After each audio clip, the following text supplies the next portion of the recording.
And this is the Gravitas analog trim from Chasebliss Audio. Like all Chasebliss Audio pedals, your signal is 100% analog, and the controls are kept track of digitally. The digital part of the pedal tells the analog effect how to behave, but at no point is your signal affected. So you get an unprecedented level of control with uncompromising audio quality. And that sounds like something that should be printed right on a box, doesn't it? I can't tell you in 5 minutes everything this thing does. I've been playing with it for a week, and I just figured out that I can turn this thing into a little glitch machine. So I can give you the broad strokes because I found it to be incredibly intuitive and very easy to dial in something that sounded great right away. But if you try to take in everything all at once, you're going to be overwhelmed. So we're just going to break this down in a way that makes it usable for you right away. First off, dip switches. Just set the mode switch to on, leave everything else set to off, ignore the dip switches. You get 100 hours into this thing and you really start to feel creative, you've got options there. But for now, let's just play with it.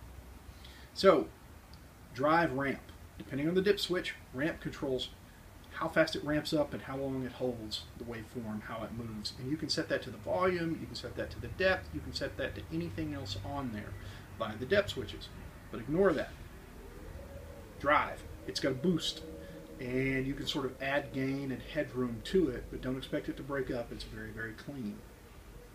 Volume. This is unique to any other pedal I've ever seen. Leave the volume control dimed. If you were running two trims, you could use that to set the depth between them, but just using one pedal, leave it dimed. Tone. Completely usable all the way through its arc. Over here, it's warm, dark, harmonic. Over here, it's very pristine and bright. Rate, that's how fast the waveform moves. Apparently this is my waveform hand. Kind of a Miss Pac-Man kind of thing. You've got a little switch here that says 124368 SBH. With the dip switches, you can control the tap divisions. But since we've got it set, the mode set to on, that is standard, both, and harmonic. Standard is your standard trim. You know what that does. 100% on to 100% off, depending on where the depth knob is set. Harmonic is sort of a precursor to trim, and it uses filters to sweep through the frequencies, kind of like a modulation. You go from bright to dark, dark to bright, get some really unique, beautiful, musical sounding stuff in there. Or both, combine them, and it's really, really unique. Okay, this little switch right here, in the middle, honors where all the knobs are. To the left and to the right, you've got presets. And you set the presets, if I remember correctly, by pushing this all the way over and holding this down so some lights blink. You can look up the manual and read all that, no big deal. So essentially, right out of the box, you've got 3 different trims available to you right there. And if you want, you've got a MIDI out here, and you can have like 198 or something like that. I don't remember how many, but more than you would ever need. You've got an out there, you've got an in there, and this is your expression CV. Kind of like the ramp control, you can set it to control anything on here. So this thing can get experimental, it can get weird. But right now we've talked about your basic controls, we understand that. Now the Modu-Shape engine.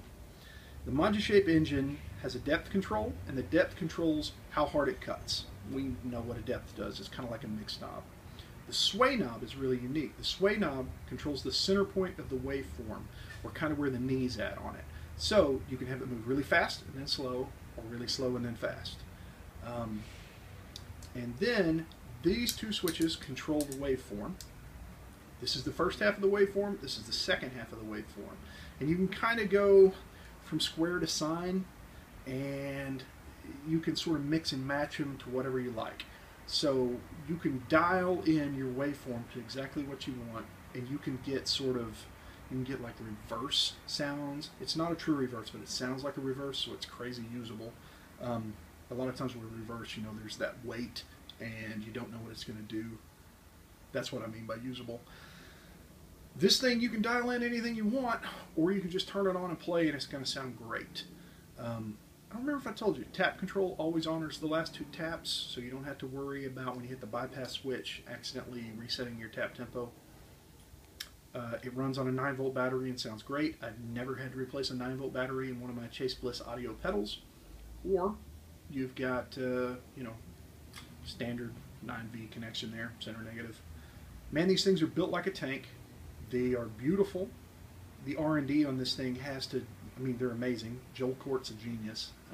He worked for ZVEX for a long time, and you can tell he put in the research before he got around to making his own pedals, because these things, the ZVEX pedals were great. I'm not knocking them, but you know what I mean. He didn't come out of the gate with his first pedal being no. These things are amazing. This is head and shoulders above almost any trim I've ever seen.